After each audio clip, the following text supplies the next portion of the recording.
Hello दोस्तों, स्वागत है फिर से एक नई क्लास में।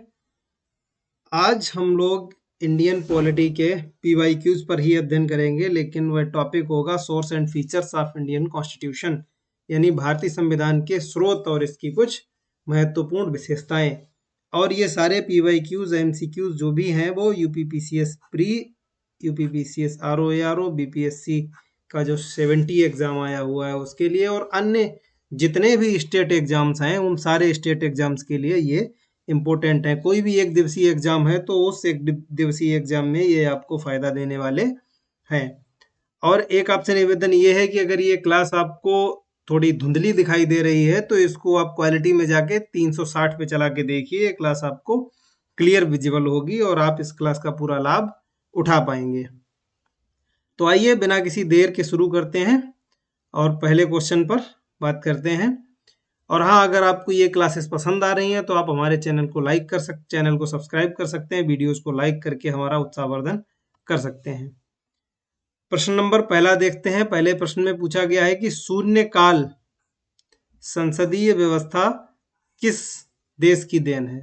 संसदीय व्यवस्था में एक टर्म है शून्यकाल। वो शून्यकाल जो है किस देश की व्यवस्था है, किस देश ने इस व्यवस्था को मतलब जन्म दिया है, कहाँ से इस व्यवस्था का ओरिजिन है। तो चार ऑप्शन हैं। Option number A Bharat, option number B America, option number C Britain या ऑप्शन नंबर डी स्विट्जरलैंड। तो इसका सही जवाब है ऑप्शन नंबर ए भारत। देखिए, शून्यकाल जो है 0 आवर्स, इस शून्यकाल की व्यवस्था का जन्म भारत में हुआ। शून्यकाल 12 बजे से लगा करके 1 बजे तक की समय को कहा जाता है, जो पीरियड होता है। यह प्रश्नकाल के बाद का पीरियड होता है। जब भारतीय संसद का सत्र गतिमान हो तो उसमें पहले प्रश्नकाल होता है। प्रश्नकाल और जो संसद की जो है कि विधिवत तरीके से इसकी कार्यवाही प्रारंभ होनी है, तो उस कार्यवाही के मध्य का जो समय है, इसके बीच का जो समय है, इस बीच के समय में ही 12 बजे से 1 बजे तक का समय आता है।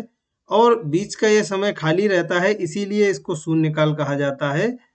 और इस शून्यकाल में त्वरित ध्यानाकर्षण के जो मुद्दे होते हैं उन मुद्दों को उठाया जाता है, जिन पे तुरंत इसका ध्यान चाहिए होता है। तो ये व्यवस्था, संसदीय व्यवस्था में यह देन भारत की है, एक महत्वपूर्ण योगदान है। आइए क्वेश्चन नंबर 2 पर बात करते हैं। क्वेश्चन नंबर 2 में पूछा गया है कि भारतीय संविधान में अन्य देशों के संविधानों से कुछ विशिष्टताओं को लिया गया है। किस देश का राज्य के नीति निदेशक तत्व के निर्माण में योगदान है। यूपी लोअर स्पेशल एग्जाम 2007 में पूछा जा चुका है कि डीपीएसपी जो है, directive principles of state policy जो है, वह किस देश की देन है, किस देश से इन तत्वों को आयात किया गया है या अपने कॉन्स्टिट्यूशन में इंपोर्ट किया गया है। Option number A France, option number B Ireland, option number C Japan या ऑप्शन नंबर डी संयुक्त राज्य अमेरिका। तो इसका सही जवाब है option number B Ireland. DPSP की व्यवस्था हमारे संविधान में आयरलैंड से ली गई है। क्वेश्चन नंबर 3 पर बात करते हैं। क्वेश्चन नंबर 3 में पूछा गया है कि निम्नलिखित में से कौन सा लक्षण भारतीय परिसंघ और अमेरिकी परिसंघ में समान रूप से पाया जाता है। यानी भारत का जो फेडरेशन है और भारत का जो यूनियन है, सॉरी, भारत को क्या लिखा जाता है, union of India, union of state. और अमेरिकी जो फेडरेशन है उसमें क्या समान है, ऐसा क्या है जो दोनों में कॉमन है। आईएस प्री 1993 में पूछा गया है। ऑप्शन नंबर ए एक ही नागरिकता, ऑप्शन नंबर बी संविधान की 3 सूचियां, ऑप्शन नंबर सी न्यायपालिका की द्वैधता या ऑप्शन नंबर डी संविधान के निर्वचन के लिए परिसंघीय उच्चतम न्यायालय। देखिए, एक ही नागरिकता ये सही नहीं हो सकता, क्योंकि अमेरिका में 2 नागरिकताओं का प्रावधान है। एक वहां फेडरेशन की नागरिकता है और दूसरा स्टेट की नागरिकता है। संविधान की 3 सूचियां, अमेरिका में सिर्फ 2 ही सूचियां हैं, स्टेट की सूची और सेंटर की सूची। जबकि भारतीय संविधान में तीसरी सूची भी है जिसे समवर्ती सूची कहते हैं। न्यायपालिका की द्वैधता, हमारे यहाँ एकल न्यायपालिका की व्यवस्था की गई है। त्रिस्तरीय है हमारे यहाँ, लेकिन एक ही न्यायपालिका है। ऐसा नहीं है कि स्टेट की अपनी अलग न्यायपालिका हो, सेंटर की अपनी अलग न्यायपालिका हो। ऑप्शन नंबर डी आता है संविधान के निर्वचन के लिए परिसंघीय उच्चतम न्यायालय। ये भारत और अमेरिका दोनों में कॉमन पाया जाता है कि जो कॉन्स्टिट्यूशन है, उस कॉन्स्टिट्यूशन की व्याख्या करने की जो व्यवस्था है वह सुप्रीम कोर्ट के पास है, और ये अमेरिका और भारत दोनों में कॉमन है। अतः इसका ऑप्शन नंबर डी सही जवाब है। प्रश्न नंबर 4 पे बात करते हैं। प्रश्न नंबर 4 में पूछा है कि सूची 1 यानी भारतीय संविधान के मद और ऑप्शन नंबर और सूची 2 जिसे देश से अपनाया गया है, किस देश से अपनाया गया है के साथ सुमेलित कीजिए और सही कूट का प्रयोग करते हुए उत्तर चुनिए। आईएएस 2003 के प्री एग्जाम में ये सवाल आया है। राज्य के नीति निर्देशक तत्व कहाँ से लिए गए हैं, मूल अधिकार कहाँ से लिए गए हैं, संघ राज्य संबंधों की समवर्ती सूची कहाँ से ली गई है, भारत राज्यों का संघ है तथा संघ में अधिक शक्ति निहित है, यह व्यवस्था कहाँ से ली गई है। आपको 5 विकल्प दिए गए हैं इनसे मैच करने के लिए। तो राज्य के नीति निर्देशक सिद्धांत जो है वह आयरलैंड से लिए गए हैं, जैसा अभी प्रीवियस क्वेश्चन में डिस्कस भी किया गया है। मूल अधिकार संयुक्त राज्य अमेरिका से लिए गए हैं, फंडामेंटल राइट्स। संघ राज्य संबंधों की समवर्ती सूची ऑस्ट्रेलिया से ली गई है, और भारत राज्यों का संघ है तथा संघ में अधिक शक्ति निहित है, यह व्यवस्था कनाडा से ली गई है। यानी ए जो है उसका ऑप्शन 5 सही है, तो ए में ए और सी 2 में 5 है। ऑप्शन नंबर बी मूल अधिकार संयुक्त राज्य अमेरिका से लिए गए हैं, यानी ए का राज्य के नीति निर्देशक सिद्धांत 3, वी और डी में से एक सही हो सकता है। बी का 5 यानी कि बी और डी में से कोई सही हो सकता है। और ऑप्शन नंबर सी संघ राज्य संवर्तों की समवर्ती सूची ऑस्ट्रेलिया से ली गई है, तो सी का 1, यानी इसका जो है ऑप्शन नंबर डी आपका सही जवाब हो जाता है। क्वेश्चन नंबर 5 पर बात करते हैं कि भारत ने समवर्ती सूची की संकल्पना कहाँ से ली है। समवर्ती सूची की जो व्यवस्था है वह कहाँ से ली गई है। ये यूपीपीसीएस मेंस एग्जाम 2011 में पूछा गया है, और ये व्यवस्था ली गई है ऑस्ट्रेलिया से। समवर्ती सूची की जो व्यवस्था है वह ऑस्ट्रेलिया से ग्रहण की गई है। लोकहित मुकदमे की संकल्पना का प्रारंभ कहाँ से हुआ, जो पीआईएल की व्यवस्था की गई है। पब्लिक इंटरेस्ट के संबंध में जो रिट डाली जा सकती है, लोकहित के मुकदमों के लिए जो रिट डाली जा सकती है, वो कहाँ से ली गई है। Option number A United Kingdom, option number B Australia, option number C United States of America, या ऑप्शन नंबर डी कनाडा। तो ये फैक्ट्स बेस्ड क्वेश्चन है और ये लिया गया है यूनाइटेड स्टेट्स ऑफ अमेरिका से। एक तो फंडामेंटल राइट्स और दूसरा ज्यूडिशियरी से संबंधित जो प्रावधान है वह ज्यादातर अमेरिका से लिए गए हैं। अगर क्वेश्चन में कभी आप कंफ्यूज हो तो ज्यूडिशियरी संबंधी प्रावधान, न्यायपालिका संबंधी अगर कोई प्रावधान है तो उसको आप यूनाइटेड स्टेट्स ऑफ अमेरिका में टिक कर सकते हैं। प्रश्न नंबर 7 पे बात करते हैं न्यायिक पुनराविलोकन की व्यवस्था, यानी ज्यूडिशियल रिव्यू, न्यायिक पुनराविलोकन की जो व्यवस्था है वह कहाँ से ली गई है। तो 4 ऑप्शन आपको दिए गए हैं। केवल भारत में कहाँ है न्यायिक पुनराविलोकन की व्यवस्था जो है वह कहाँ कहाँ है। ये पीसीएस प्री 2008 और मेंस 2012 में ये सवाल पूछा जा चुका है, 2 बार रिपीट हुआ है, पुनः रिपीट होने की संभावनाएं हैं। ऑप्शन नंबर ए केवल भारत में है, ऑप्शन नंबर बी केवल यूएसए में है, option number C Bharat USA दोनों में है, और ऑप्शन नंबर डी केवल यूके में है। तो जो न्यायिक पुनराविलोकन की व्यवस्था है वह भारत और अमेरिका दोनों में है। यह अमेरिकन कॉन्स्टिट्यूशन का जो है एक बेसिक लक्षण है और भारत ने उसको वहां से एडॉप्ट किया है। क्वेश्चन नंबर 8 देखते हैं, निम्नलिखित में से कौन सी विशेषता भारतीय शासन तंत्र की नहीं है। जो भारतीय शासन तंत्र है, भारत का जो शासन है, उसमें कौन सी ऐसी व्यवस्था है जो विद्यमान नहीं है। यूपीपीसीएस मेंस 2011 में सवाल पूछा जा चुका है। 4 व्यवस्थाएं दी गई हैं। ऑप्शन नंबर ए एक संविधान संगत सरकार, ऑप्शन नंबर बी लोकतांत्रिक सरकार, ऑप्शन नंबर सी विधि का शासन, या ऑप्शन नंबर डी सत्तावादी सरकार। इनमें से चारों में से कौन सी ऐसी व्यवस्था है जो भारतीय संविधान में या भारतीय शासन तंत्र में नहीं पाई जाती है। हमारे यहाँ एक संविधान के अनुसार चलने वाली संविधान संगत सरकार है, बिल्कुल सही है। लोकतांत्रिक व्यवस्था है, बिल्कुल सही है। और विधि का शासन है, ये भी सही है, जो कि यूके से अडॉप्ट किया गया है। हमारे यहाँ केवल सत्तावादी सरकार की व्यवस्था नहीं है, अतः यह ऑप्शन नंबर डी आपका प्रश्न के अनुसार सही विकल्प हो जाता है। क्वेश्चन नंबर 9 पर बात करते हैं, भारतीय संविधान के वृहद होने के क्या कारण है। यूपीपीसीएस प्री 2007 में एक सवाल पूछा जा चुका है। ऑप्शन नंबर ए इसमें अनेक संविधानों के अनुभव समाविष्ट हैं, इसलिए बड़ा हो गया। ऑप्शन नंबर बी इसमें विस्तृत प्रशासकीय प्रावधान हैं, इसलिए संविधान बड़ा हो गया। ऑप्शन नंबर सी एक बड़े देश के शासन से संबंधित है, इसलिए हमारा संविधान काफी लार्ज है। यह संघ तथा राज्य सरकारों का संविधान है, इसलिए इसका रूप बड़ा है। इनमें से आपको संगत ऑप्शन चुनना है कि चारों में से कौन सा सही है। देखिए, संविधानों के अनुभव समाविष्ट हैं, तो ऐसे और भी देशों के संविधान हैं जिनमें अन्य देशों के संविधानों से व्यवस्थाएं ली गई हैं, लेकिन जरूरी नहीं कि वे भारतीय संविधान के जितना बड़े हों।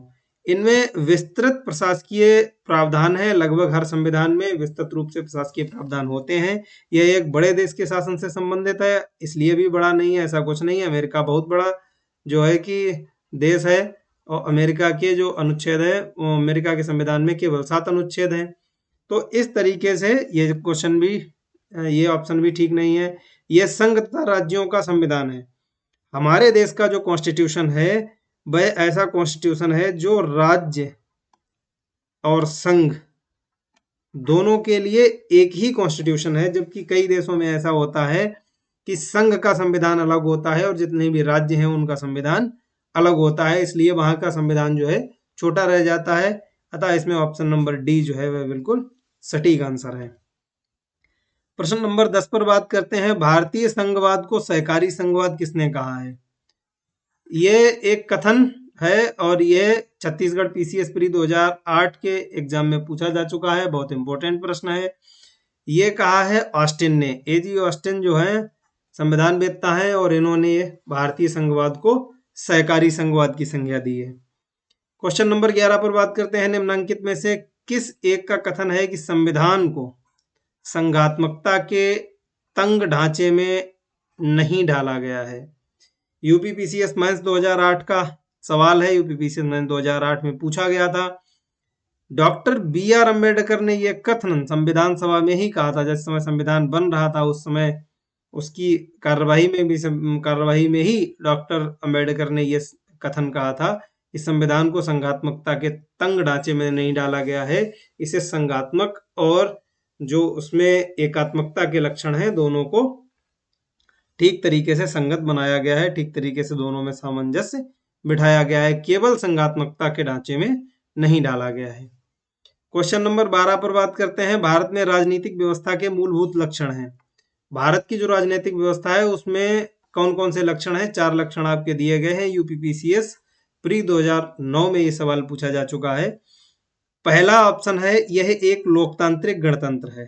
दूसरा, इसमें संसदात्मक रूप की सरकार है। तीसरा, सर्वोच्च सत्ता भारत की जनता में निहित है। चौथा, यह एकीकृत शक्ति का प्रावधान करती है।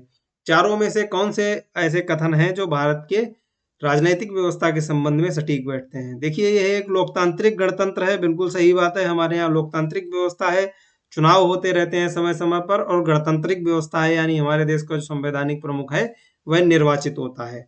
इसमें संसदात्मक रूप की सरकार है। जी हाँ, बिल्कुल, हमारे देश में संसदात्मक सरकार है। हमारे यहाँ की जो कार्यपालिका है, जो एग्जीक्यूटिव है, वह कार्यपालिका संसद के प्रति उत्तरदायी होती है, यानी विधायिका के प्रति रिस्पॉन्सिबल है। तो ये व्यवस्था होती है संसदात्मक प्रकार की सरकार में, तो ऐसा हमारे यहाँ पाया जाता है। सर्वोच्च सत्ता भारत की जनता में निहित है। बिल्कुल, हमारे देश में जो सत्ता शक्ति का स्रोत है वह कौन है, वह है जनता। हमारे यहाँ जनता जो है वह सर्वोच्च शक्ति है। ऑप्शन नंबर 4 ये एकीकृत शक्ति का प्रावधान करती है, तो ये गलत हो जाता है। हमारे यहाँ यूनिटरी सिस्टम नहीं है, एकीकृत संविधान की व्यवस्था नहीं है।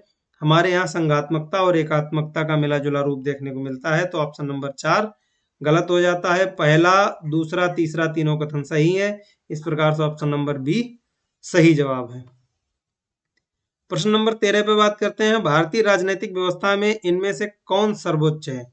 जो भारतीय राजनीतिक व्यवस्था है, भारत की राजनीतिक व्यवस्था में सर्वोच्च कौन है? सबसे ऊंचा स्थान किसे दिया गया है?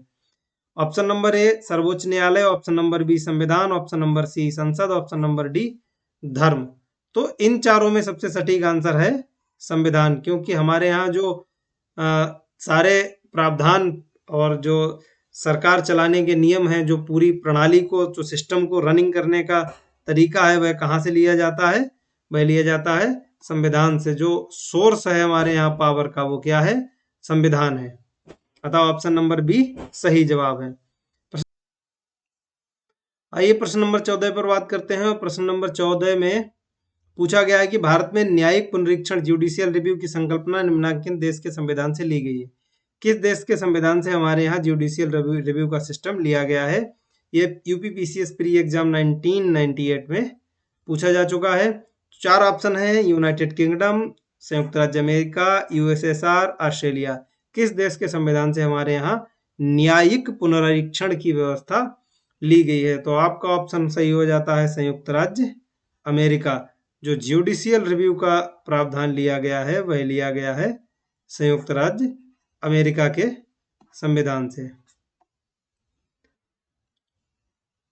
क्वेश्चन नंबर 15 पर बात करते हैं। क्वेश्चन नंबर 15 में पूछा गया है कि भारत की संघात्मक व्यवस्था निम्नलिखित में से किस देश से संबंधित है? जो भारत में संघात्मक व्यवस्था है, भारत की जो संघात्मक व्यवस्था है, वह किस देश से संबंधित है? यानी सबसे ज्यादा नजदीक किस देश से है? किस देश में भारत जैसी शासन प्रणाली पाई जाती है? यूपीपीसीएस में 2006 के एग्जाम में सवाल पूछा जा चुका है। Option number A Canada, option number B United Kingdom, option number C संयुक्त राज्य अमेरिका, या ऑप्शन नंबर डी आयरलैंड। तो इसमें आपका जवाब हो जाता है कनाडा। जो कनाडा की व्यवस्था है, वह भारतीय संघात्मक व्यवस्था की तरह है, या भारतीय संविधान संघात्मक व्यवस्था से मिलती जुलती व्यवस्था है। ऑप्शन नंबर 16 पे प्रश्न नंबर 16 पे बात करते हैं। भारतीय संसदीय प्रणाली ब्रिटिश संसदीय प्रणाली से इस बात में भिन्न है कि भारत में, यानी जो भारतीय संसदीय प्रणाली और ब्रिटिश संसदीय प्रणाली है, दोनों में क्या अंतर है? और आईएएस प्री एग्जाम 1998 में यह सवाल पूछा जा चुका है। ऑप्शन नंबर ए वास्तविक और नाम मात्र दोनों प्रकार की कार्यपालिका है। ये भारत में भी पाया जाता है और ऐसा ब्रिटेन में भी पाया जाता है। यानी वास्तविक कार्यपालिका कौन है? प्रधानमंत्री। और नाम मात्र की कार्यपालिका कौन है? राष्ट्रपति। और ब्रिटेन के संबंध में वास्तविक कार्यपालिका प्रधानमंत्री और नाम मात्र की कार्यपालिका वहां की जो सम्राट या साम्राज्ञी जो भी और रहती हैं, वह रहते हैं। सामूहिक उत्तरदायित्व की व्यवस्था पाई जाती है, दोनों देशों में पाई जाती है। द्विसदनीय विधायिका जो है, वह दोनों देशों में पाई जाती है। हमारे यहाँ राज्यसभा और लोकसभा है, वहां भी निम्न सदन और उच्च सदन है। ऑप्शन नंबर डी पर बात करते हैं। न्यायिक पुनर्विलोकन की प्रणाली, ये सिर्फ हिंदुस्तान में पाई जाती है, भारत में यह व्यवस्था पाई जाती है, और ब्रिटेन में इस टाइप की कोई व्यवस्था नहीं है। तो option number D correct answer हो जाता है आपका। क्वेश्चन नंबर 17 पे बात करते हैं। भारत में समवर्ती सूची की संकल्पना उद्धत की गई है। जो भारत में समवर्ती सूची है, वह कहां से ली गई है? ये मोस्ट इंपोर्टेंट क्वेश्चन है, कई बार रिपीट भी हो चुका है। मेरी स्लाइड में भी 2-3 बार मैंने इस प्रश्न को अलग अलग रूपों में रखा हुआ है। तो भारत की समवर्ती सूची की व्यवस्था कहां से ली गई है? ये देखिए, यूपीपीसीएस मैथ्स 2011 में पूछा गया है, मैथ्स 2012 में पूछा गया है, यूपीपीसीएस मैथ्स 2014 के एग्जाम में भी पूछा जा चुका है। यानी लगातार 3-4 वर्ष रिपीट हुआ है। इस क्वेश्चन को आप थोड़ा सा ध्यान में रखिएगा। यह समवर्ती सूची की व्यवस्था कहां से आई है? ऑप्शन नंबर ए यूएसए के संविधान से, बी स्विट्जरलैंड से, सी ऑस्ट्रेलिया से, या डी यूएसएसआर से। तो समवर्ती सूची की जो व्यवस्था आई है, वह आई है ऑस्ट्रेलिया के संविधान से। क्वेश्चन नंबर 18 पे बात करते हैं। नीचे दिए गए कूट का उपयोग करते हुए सूची 1 तथा सूची 2 को सुमेलित कीजिए। सूची 1 में संवैधानिक प्रावधान है और सूची 2 में संवैधानिक प्रावधानों के स्रोत हैं, यानी किस देश के संविधान से ये संवैधानिक प्रावधान लिए गए हैं। विधि का शासन, विधि का शासन जो है वह कहाँ से लिया गया है? विधि द्वारा स्थापित प्रक्रिया कहाँ से आई है? राष्ट्रपति के विचारार्थ राज्यपाल द्वारा विधेयक जो है वो सुरक्षित रखा जाता है, ये कहाँ की व्यवस्था है? विस्तृत उभयनिष्ठ सूची, ये व्यवस्था कहाँ है? तो विधि का जो शासन है वह है इंग्लैंड में। विधि द्वारा स्थापित जो प्रक्रिया है वह है जापान में। राष्ट्रपति के विचारार्थ जो विधेयक सुरक्षित रखता है राज्यपाल, ये व्यवस्था है कनाडा में। और विस्तृत उभयनिष्ठ सूची की व्यवस्था, जिसे हम समवर्ती सूची कहते हैं, विस्तृत उभयनिष्ठ सूची, कभी कभी इस टाइप से भी पूछ लिया जाता है। इस उभयनिष्ठ सूची को ही हम समवर्ती सूची कहते हैं, और इस समवर्ती सूची को ही हम पिछले 3-4 क्वेश्चनों में टैकल कर चुके हैं। समवर्ती सूची यानी जिस पर राज्य सरकार और केंद्र सरकार दोनों कानून बना सकती हैं, तो वह उभयनिष्ठ सूची हो गई। तो यह व्यवस्था ऑस्ट्रेलिया के संविधान में है। इस प्रकार से ए का 2, वी का 3, सी का 4, ए का 2, वी का 3, सी का 4 और डी का 1, ये question number option number D बिल्कुल सही जवाब हो जाता है। हमारे संविधान में भी ये व्यवस्था है कि राष्ट्रपति, राज्यपाल जो है वो राष्ट्रपति के विचारार्थ अगर कोई विधेयक है उसको रखना चाहे तो अनुच्छेद 200 के तहत उसके पास ही शक्ति है कि वो किसी भी स्टेट के मतलब स्टेट का कोई भी ऐसा अगर बिल पास होके आता है बाकी विधायिका से, तो राज्यपाल उसे राष्ट्रपति के विचारार्थ कुछ दिनों के लिए रोक के रख सकता है और राष्ट्रपति के पास उस विधेयक को भेज सकता है। क्वेश्चन नंबर 19 पे बात करते हैं। भारतीय संविधान में मौलिक कर्तव्यों का विचार लिया गया है। जो भारतीय संविधान है उसमें मौलिक कर्तव्य कहाँ से लिए गए हैं, ये प्रश्न भी महत्वपूर्ण है। यूपी यूडीए एलडीए प्री 2004 में ये पूछा जा चुका है। ऑप्शन नंबर ए है अमेरिका के संविधान से, ऑप्शन नंबर बी ब्रिटिश से, ऑप्शन नंबर सी रूस से, ऑप्शन नंबर डी फ्रांस के संविधान से। तो भारतीय संविधान में जो मौलिक कर्तव्यों की व्यवस्था है वह ली गई है रूस के संविधान से। क्वेश्चन नंबर 20 पे बात करते हैं। भारतीय संविधान में सन्निहित मूल अधिकारों की अवधारणा किस देश के संविधान से ग्रहण की गई है? जो मूल अधिकार हैं, मूल अधिकारों की अवधारणा किस देश से ली गई है, तो वह ली गई है संयुक्त राज्य अमेरिका के संविधान से। फंडामेंटल राइट्स आए हैं संयुक्त राज्य अमेरिका के संविधान से, और ये भी यूपी यूडीए एलडीए प्री 2006 और आरओ प्री 2016 के एग्जाम में सवाल पूछा जा चुका है। प्रश्न नंबर 21 पर बात करते हैं। लिखित संविधान का प्रारंभ किस देश से हुआ, यानी किस देश ने सबसे पहले लिखित संविधान की व्यवस्था दी? एमपीपीसीएस प्री 2015 में ये प्रश्न पूछा जा चुका है। Option number A Japan, B Bharat, C Britain या डी अमेरिका। इसका सही जवाब हो जाता है ऑप्शन नंबर डी अमेरिका। लिखित संविधान सर्वप्रथम अमेरिका का बना था। प्रश्न नंबर 22 पर बात करते हैं। संसदीय शासन प्रणाली सर्वप्रथम किस देश में विकसित हुई? जो पार्लियामेंट्री सिस्टम है वह किस देश से डेवलप हुआ?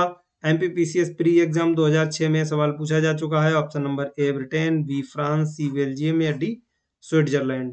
तो इसका सही जवाब हो जाता है ऑप्शन नंबर ए ब्रिटेन, यानी जो संसदीय शासन प्रणाली है उसका जन्मदाता कौन है? ब्रिटेन है। ब्रिटेन में संसदीय शासन प्रणाली का जन्म हुआ। क्वेश्चन नंबर 23, किसने कहा था कि भारत एक अर्ध संघात्मक राज्य है? बहुत इंपॉर्टेंट कथन है ये। कथन अक्सर एग्जाम में पूछ लिया जाता है और हमें वैसे भी ऐसे कुछ एक कथनों को याद करके चलना चाहिए। यूपीपीसीएस जीआईसी 2010 में ये एग्जाम में ये प्रश्न पूछा जा चुका है, जो कि प्री एग्जाम में आया था। Option number A Harold Laski, B है Ivor Jennings, C Lord Bryce या डी केसी हियर। अर्ध संघात्मक कहा था केसी हियर जी ने। क्वेश्चन नंबर 24 पे बात करते हैं। भारत में राजनीतिक सत्ता का प्रमुख स्रोत कौन है? जो भारत में राजनीतिक सत्ता स्थापित होती है उसका सोर्स कौन है? ऑप्शन नंबर ए जनता, ऑप्शन नंबर बी संविधान, ऑप्शन नंबर सी संसद या ऑप्शन नंबर डी राष्ट्रपति। राजनीतिक सत्ता का प्रमुख स्रोत जो है वह है जनता, क्योंकि जनता ही हमारे यहाँ एमएलए से लेके एमपी या प्रधान तक को कौन चुनता है? जनता चुनती है। तो हमारे यहाँ राजनीतिक सत्ता का जो प्रमुख सोर्स है, स्रोत है, वह कौन है? जनता है। क्वेश्चन नंबर 25 है संसदात्मक शासन व्यवस्था में। संसदात्मक शासन व्यवस्था में क्या होता है, क्या नहीं होता है? यूपीपीसीएस मैथ्स 2010 में ये प्रश्न पूछा जा चुका है। एक विशेषता दे दी गई संस्थात्मक शासन व्यवस्था की और उस विशेषता को आपको पहचानना है। न्यायपालिका का कार्यपालिका पर नियंत्रण होता है, यानी ज्यूडिशरी कमांड करती है एग्जीक्यूटिव को। ये ऑप्शन जो है गलत हो जाता है। कार्यपालिका का न्यायपालिका पर नियंत्रण होता है, यह भी ऑप्शन गलत है क्योंकि न्यायपालिका स्वतंत्र होती है। ऑप्शन नंबर सी, कार्यपालिका का विधायिका पर नियंत्रण होता है, यह भी ऑप्शन गलत है। ऑप्शन नंबर डी, विधायिका का कार्यपालिका पर नियंत्रण होता है, ये ऑप्शन आपका सही है। यानी कि जो मंत्रीगण होते हैं या जो कैबिनेट बनती है आपकी, एक मंत्रिमंडल मंत्रिपरिषद बनती है, वह विधानसभा का मतलब है संसद, विधानसभा या संसद के प्रति उत्तरदायी होती है। कौन? Cabinet, executive. जो मुख्यमंत्री या मंत्री उसकी मंत्रिपरिषद हो गई, या प्रधानमंत्री या उसकी मंत्रिपरिषद हो गई, वह जवाबदेह होती है। किसके प्रति जवाबदेह होती है? विधानसभा या संसद के प्रति। तो ये संस्थात्मक शासन प्रणाली की एक विशेषता है। ऑप्शन नंबर डी इसका सही उत्तर है। प्रश्न नंबर 26, निम्नलिखित कथनों पर विचार कीजिए। यूपीपीसीएस मैथ्स 2012 में प्रश्न पूछा गया है। भारत एक लोकतांत्रिक राज्य व्यवस्था है, भारत एक प्रभुता संपन्न राज्य है, भारत में लोकतांत्रिक समाज है, भारत एक कल्याणकारी राज्य है।